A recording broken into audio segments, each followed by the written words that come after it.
আজ বানালাম আমাদের সাবস্ক্রাইবারের রিকোয়েস্টে বাটার চিকেন। অবশ্যই রেসিপিটি শেষ পর্যন্ত দেখেন, আর ভালো লাগলে অবশ্যই চ্যানেলটিকে লাইক, শেয়ার এন্ড সাবস্ক্রাইব করে দেবেন। রেসিপিটা বানাতে প্রথমে চিকেনটাতে পাতিলেবুর রস, টক দই, কাশ্মীরি রেড চিলি পাউডার, তেল, আদা রসুন বাটা, লবণ আর হলুদ গুঁড়ো দিয়ে ম্যারিনেট করে 30 থেকে 40 মিনিট এটাকে রেস্টে রেখে দিন। এবার কড়াইতে বাটার আর তেল দিয়ে তাতে অনেকটা গোটা জিরে, শুকনো লঙ্কা, পেঁয়াজ কুচি, আদা কুচি, রসুন কুচি, টমেটো কুচি, গোটা কাজু বাদাম, লবণ দিয়ে তাতে গোটা গরম মশলা, শুকনো লঙ্কার গুঁড়ো, হলুদ গুঁড়ো, কাঁচা লঙ্কা দিয়ে 1 চামচ কসুরি মেথি ভালো করে হাতে ক্রাশ করে এতে দিয়ে মিহি একটা পেস্ট মিক্সে বানিয়ে রেডি করে ফেলুন। এবার একটা ফ্রাইং প্যানে সাদা তেল ব্রাশ করে চিকেন গুলো দিয়ে উল্টে পাল্টে মাঝে মাঝে উপর থেকে বাটার ব্রাশ করে ভালো করে লাল লাল করে রোস্ট করে। এবার বাটার চিকেনের রেস্টুরেন্টের মতো গ্রেভি পেতে চাইলে একটা ছাঁকনির সাহায্যে বানানো মশলাটার একটা মিহি লিকুইড টাইপের বানিয়ে ফেলুন। চাইলে এটাকে আপনারা স্কিপও করতে পারেন।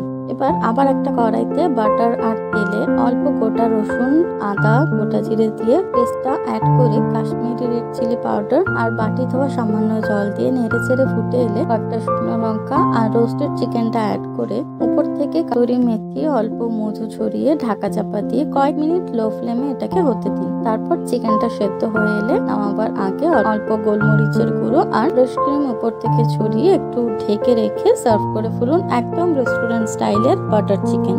রেসিপিটি কেমন লাগলো সেটা আমাদের অবশ্যই কমেন্টে জানাবেন। ভালো লাগলে চ্যানেলটিকে লাইক, শেয়ার এন্ড সাবস্ক্রাইব করে আমাদের পাশে থাকবেন। আর ফিরে আসবো খুব শিগগিরই অন্য একটি রেসিপি নিয়ে।